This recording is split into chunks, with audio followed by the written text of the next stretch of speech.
오늘 성경에는 성경에 자주 등장하지 않지만 매우 중요한 한 인물이 등장합니다.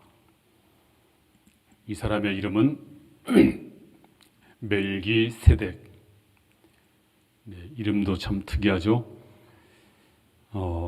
오늘 성경은 이 사람에 대해서 소개하기를 오늘 3절에 보면 아버지도 없고 어머니도 없고 족보도 없고 세상에 이런 사람이 어디 있겠어요. 조금만 줄여주세요. 네.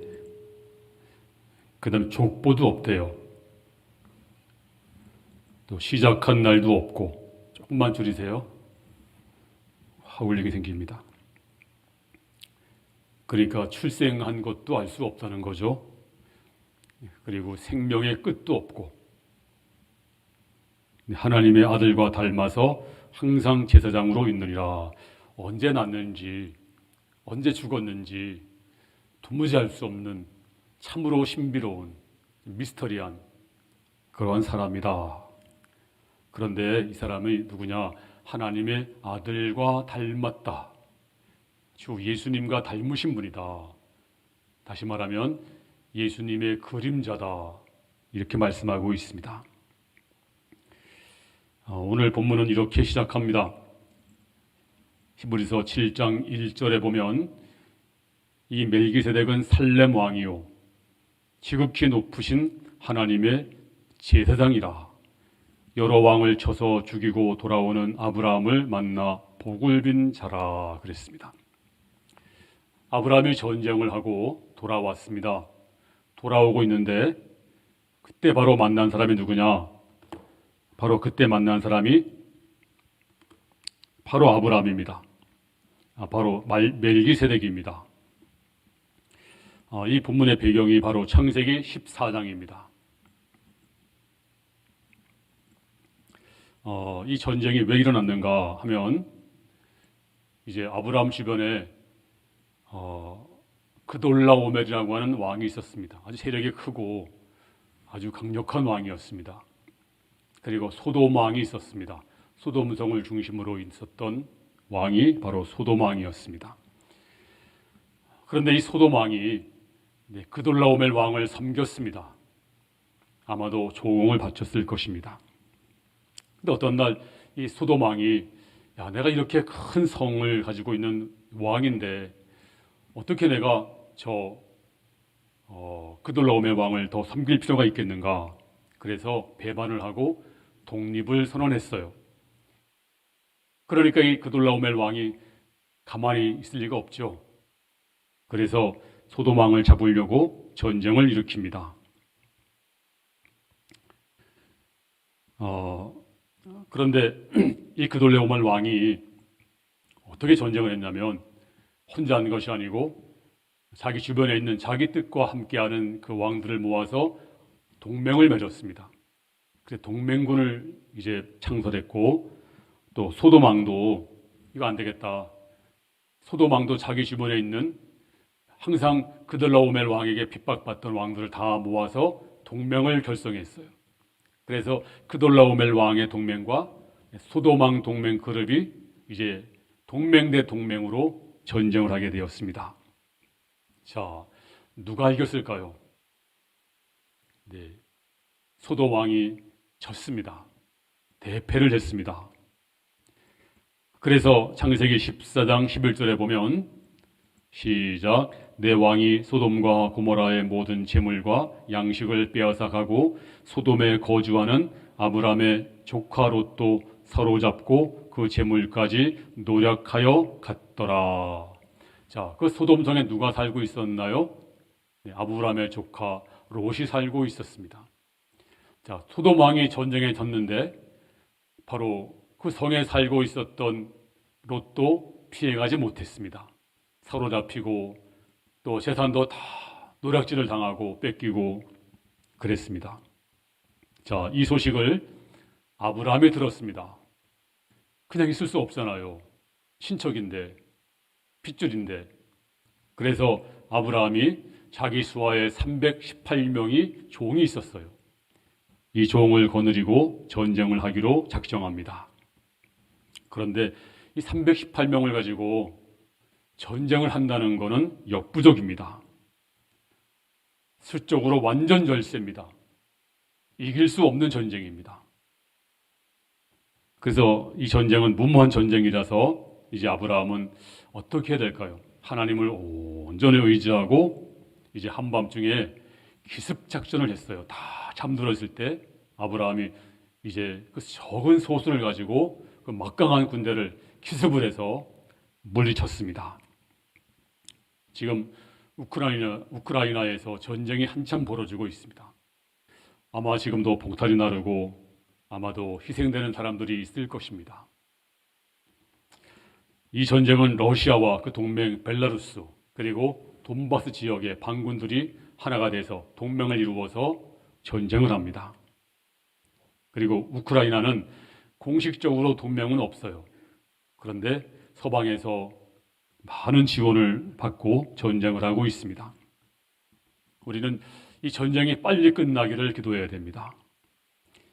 우리나라도 6.25 전쟁이라고 하는 큰 전쟁을 겪었습니다. 지금부터 70년 전에 북한의 김일성이 소련의 스탈린을 찾아가서 이제 전쟁 남침 승인을 받습니다. 그리고 전쟁을 시작했습니다.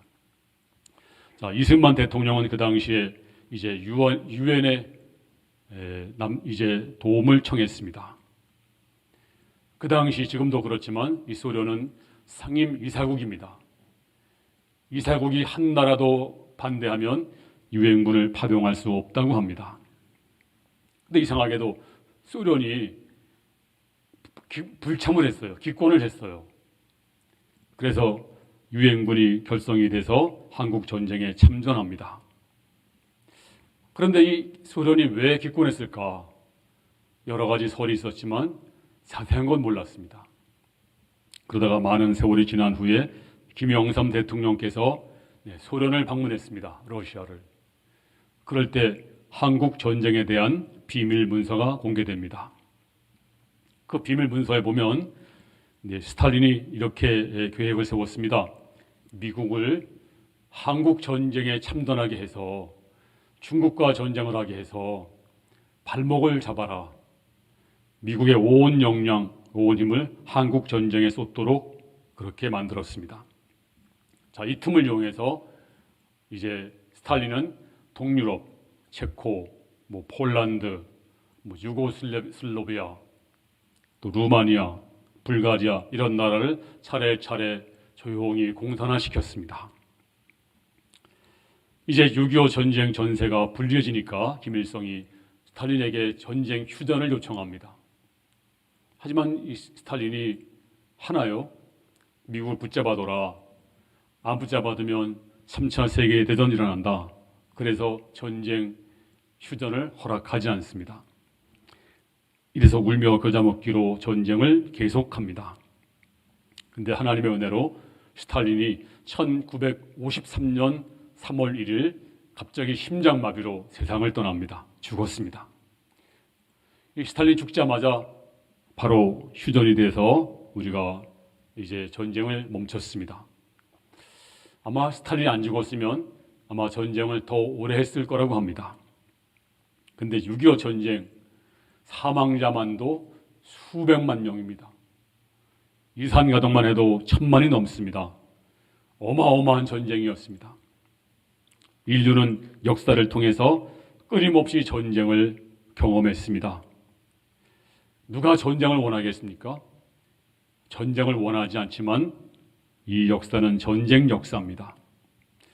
이 전쟁에 대해서 우리 기독교인 가운데도 두 가지 견해가 있습니다. 하나는 전쟁을 반대하는 평화주의자. 왜냐하면 모든 전쟁은 죄악이다. 왜 사람이 죽어나가고 이게 고아와 과부 그리고 나라가 절단나고 이게 하나님 뜻일 수 없다는 거죠. 그리고 그 근거를 초대교회에 두었습니다. 초대교회는 무저항주의입니다. 때리면 맞고 죽으면 순교당하고 오른밤을 치면 왼밤을 돌려대고 속옷을 뺏으면 겉옷까지 벗어주고 그리고 무저항주의로 복음을 전했습니다. 그래서 평화주의자들은 봐라, 초대교회는 무저항주의로 전쟁을 하지 않고 죽으면 죽었고 그런 가운데 복음을 증거했다. 그래서 세계를 복음으로 이제 전 세계를 복음을 전하게 만들었다. 결국 승리했다는 거죠. 하지만 성경은 이렇게 말씀하고 있습니다. 시편 24편 8절에 시작. 영광의 왕이 누구시냐? 강하고 능한 여호와시요 전쟁에 능한 여호와시로다. 하나님은 전쟁에 능하신 분이래요. 하나님은 전쟁을 계획하시고 간섭하시고 또 전쟁을 통해서 하나님의 뜻을 이루십니다.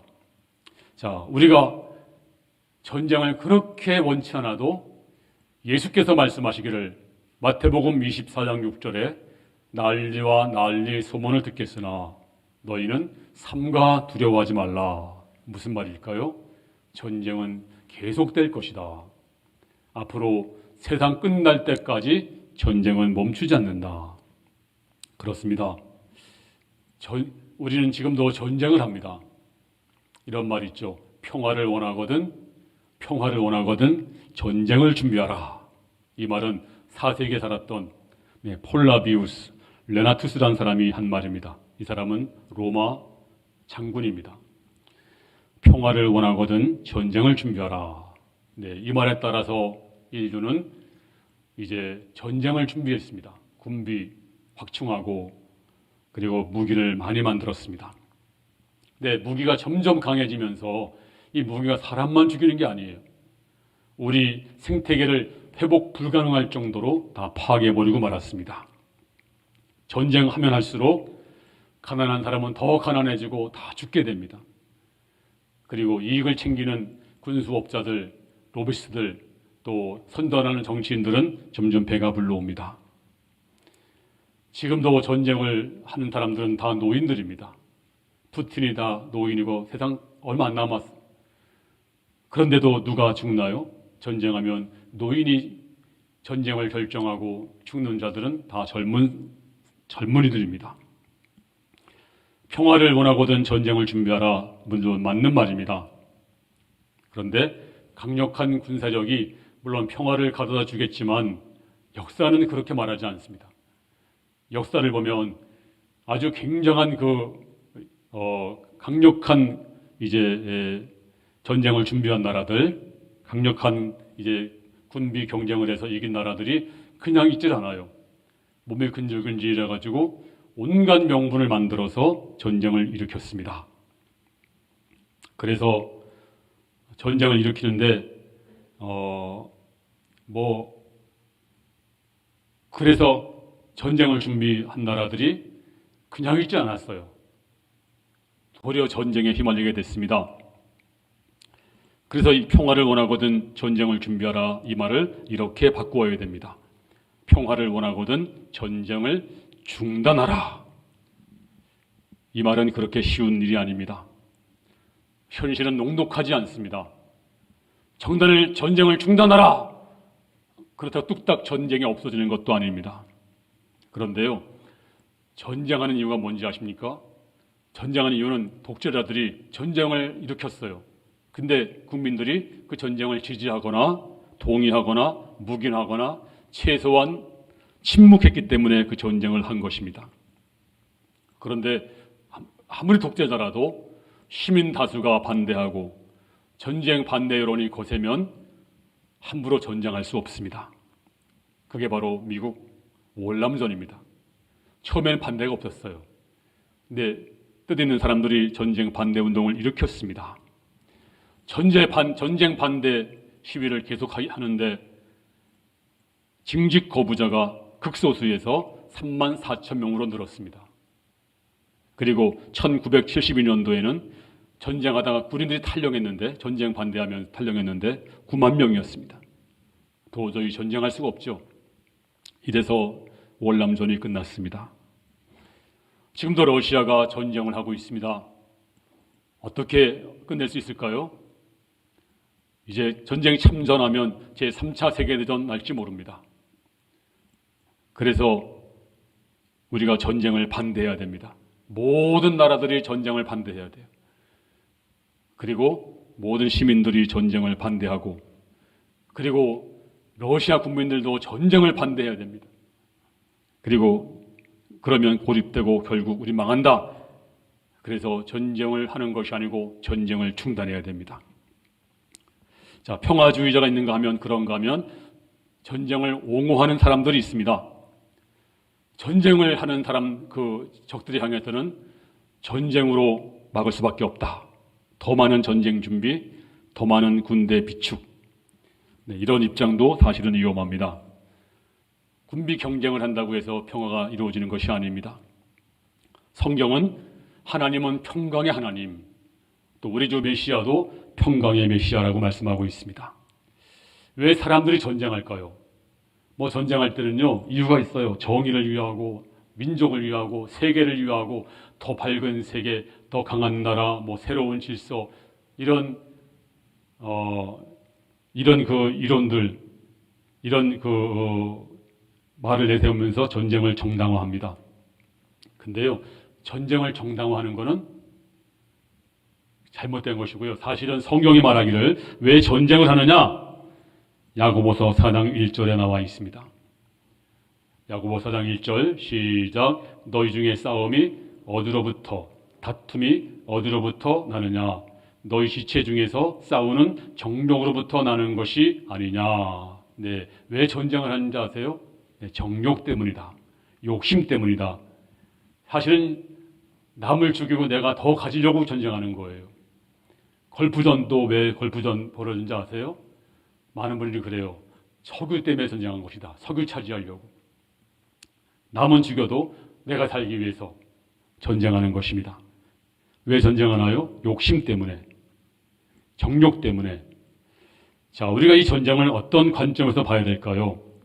많은 분들이 그럽니다. 평화를 원합니다. 평화를 주세요. 근데 왜 평화를 원하십니까? 그거야. 평화 가지고 하나님을 섬기고 하나님께 영광 돌리기 위해서 우리가 평화를 원합니다. 네, 그런 평화는 좋은 평화입니다. 평화입니다.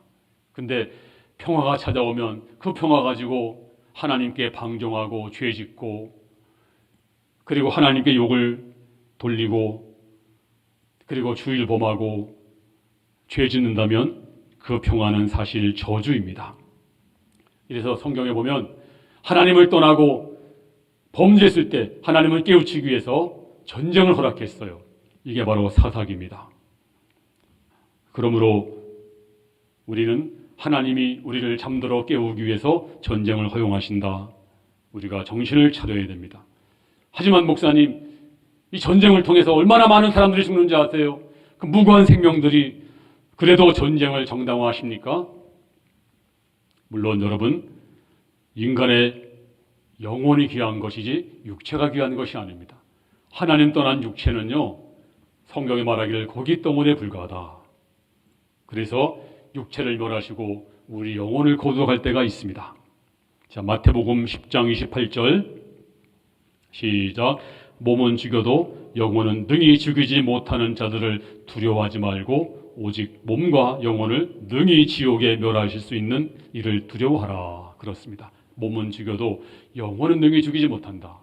우리 순교자들이 그랬습니다. 너희가 내 몸을 망가뜨려도, 내 몸을 반쪽 내어도 내 영혼만큼은 건드리지 못한다. 순교자들은 영혼의 순교를 위해서 육체를 버렸습니다.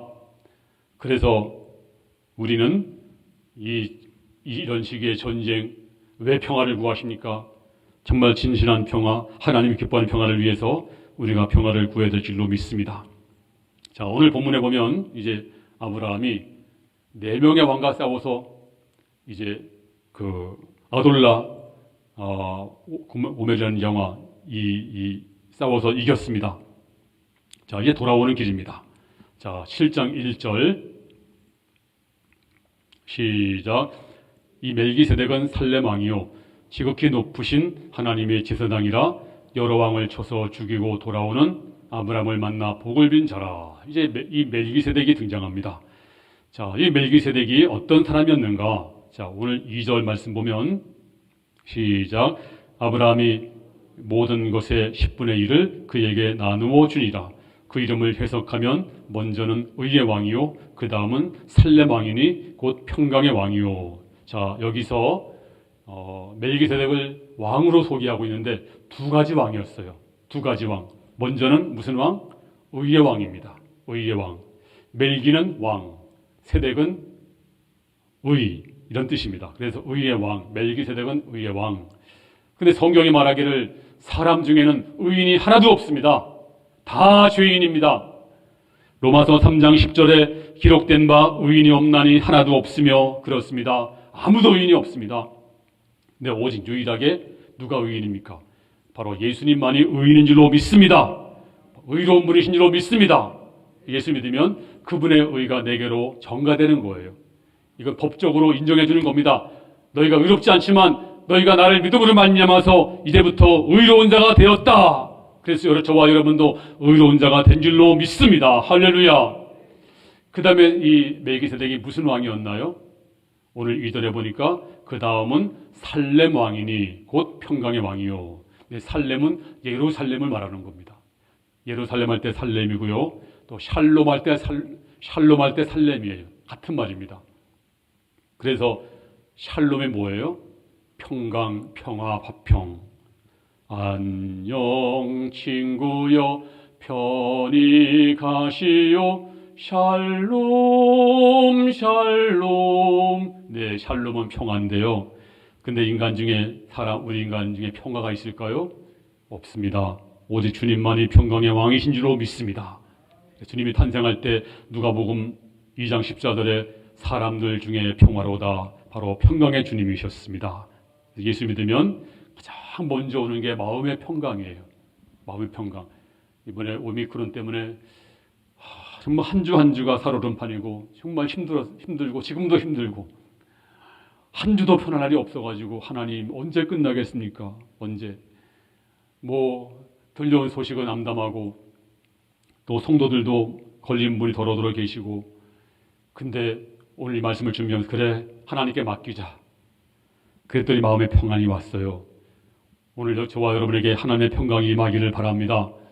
그리고 이 평강은 세상이 주는 평강이 아니고 주님이 주신 평강. 이제 주님이 하십니다. 이제 하나님께서 머지않아서 이 오미크론도 끝나게 하시고 하나님의 놀라운 축복이 우리 갈보리교회에 임할 줄로 믿습니다. 평강의 주님. 요한복음 20장 19절 말씀에도 너희에게 평강이 있을지어다. 근데 이 의와 평강은 같은 말입니다. 의의 왕, 살렘 왕. 자, 이 살렘과 의의 왕이 사실은 다른 게 아닙니다. 하나인데요. 자, 시편 85편 10절에 보면 시작. 긍휼과 진리가 같이 만나고 의와 화평이 서로 입맞추었으며. 여기 보니까 의와 화평이 서로 입을 맞췄다. 입 맞췄다고 하는 것은 하나 됐다는 거죠. 하나. 그래서 의가 있어야 화평이 오는 거예요. 의가 없으면 화평이 없어요. 죄를 지었는데 무슨 화평이 있겠어요. 우리가 의롭게 되면 화평은 저절로 따라오는 것입니다. 이래서 이사야 48장 22절에 악인에게는 평강이 없다. 죄 가운데 있으면 평강이 없어요. 오직 우리 안에 주님의 의가 가득하게 올 때 평화가 있을 줄로 믿습니다. 오늘도 여러분 마음에 평강이 충만하기를 주의 이름으로 축원합니다. 로마서 5장 1절에 보면 시작. 그러므로 우리가 믿음으로 의롭다 하심을 얻었은즉 우리 주 예수 그리스도로 말미암아 하나님으로 더불어 화평을 누리자. 여기 믿음으로 의롭다 하심을 얻었은즉 따라오는 게 화평입니다. 의로움과 화평은 같은 것입니다. 오늘 이런 평강이 여러분 가정과 심령에 충만히 임하기를 바랍니다. 자, 창세기 14장 18절 말씀 시작. 살렘왕 멜기세덱이 떡과 포도주를 가지고 나왔으니 그는 지극히 높으신 하나님의 제사장이었더라. 자, 멜기세덱이 뭘 가지고 나왔어요? 떡과 포도주 가지고 나왔어요. 떡과 포도주. 자, 우리 주 예수님이 멜기세덱이 주님의 그림자인데 우리 주님이 우리에게 뭘 주었나요? 떡을 주시면서 받아 먹으라 내 살이니라. 또 포도를 주시면서 받아 마셔라 내 피니라. 그렇습니다. 우리 주님도 멜기세덱과 같이 떡과 포도주를 주신 줄로 믿습니다. 그리고 우리가 주님과 하나 된 줄로 믿습니다. 자, 이럴 때 이제 아브라함이 어떻게 반응했을까요? 20절 말씀 시작. 너희 대적을 내 손에 붙이신 지극히 높으신 하나님을 찬송할지로다 하며 아브라함이 그 얻은 것에서 10분의 1을 멜기세덱에게 주었더라. 여기서 11조가 나옵니다. 근데 의무로 주었나? 아닙니다. 이게 율법인가요? 율법이 생기기 전 수백 년 전에 바로 아브라함이 11조를 jes습니다. 또 어떻게 했을까요? 한번 상상해 보세요. 하나님, 제가 318명 가지고 어떻게 전쟁을 해요? 하나님 도와주세요. 불쌍히 여겨주세요. 하나님 살려주세요. 죽을 수도 있어요. 이제 워낙 그돌라오멜 그 나라가 강력하기 때문에 도저히 이길 수 없는 전쟁입니다. 근데 하나님의 은혜로 전쟁에 이겼습니다. 돌아오는데 얼마나 기뻤겠어요. 하나님의 사람 제사장 만나자마자 너무너무 기뻐서 10분의 1을 드렸을 때 드리는 그 마음 어떻게 드렸을까요? 하나님 감사합니다. 하나님 감사와 감격에 넘쳐서 정말로 기쁨으로 이 11조를 드리고 있습니다. 그렇습니다. 11조 정신이 여기 나와 있는데요. 바로 11조 이렇게 드리는 거예요.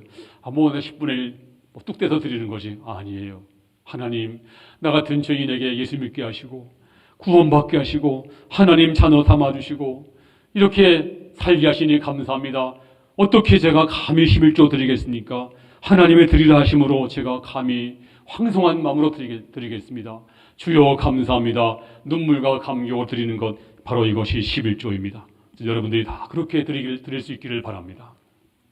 그리고 사람들이 또 예배를 드립니다. 예배 구약 성경 때는 감히 들어갈 수 없었어요. 들어가면 죽었습니다. 근데 하나님이 예배 드리라고 하시니 하나님 감사합니다. 어떻게 이 죄인이 감히 하나님 앞에 예배 드릴 수 있나요? 두렵고 떨림으로 감히 예배 드립니다. 주님이 드리라 하시니 드립니다. 감사와 감격으로 드립니다. 바로 이것이 예배 드린 자의 정신입니다. 저도 마찬가지입니다. 저도 하나님의 말씀을 증거하라 하시니 감히 전할 수 없지만 이 여호와하신 말씀, 하나님 말씀을 이 죄인이 어떻게 전할 수가 있겠습니까? 하지만 주님이 전하라고 하시니 두렵고 떨림으로 하나님 감히 말씀을 전합니다. 이런 마음으로 말씀을 전합니다. 말씀 받는 여러분도 하나님 감사합니다. 어떻게 제가 이렇게 하나님 말씀 받을 수가 있습니까? 높으신 하나님 말씀을 죄인이 받습니다. 감사와 감격으로 받습니다. 주여 말씀에 주옵소서. 정말로 겸허한 마음으로 이 말씀 받는 성도가 되기를 주의 이름으로 축원합니다. 봉사도 그렇게 하는 겁니다. 하나님, 나 같은 죄인이 어떻게 봉사를 하나요? 주님 하라고 하시니까 하는 겁니다.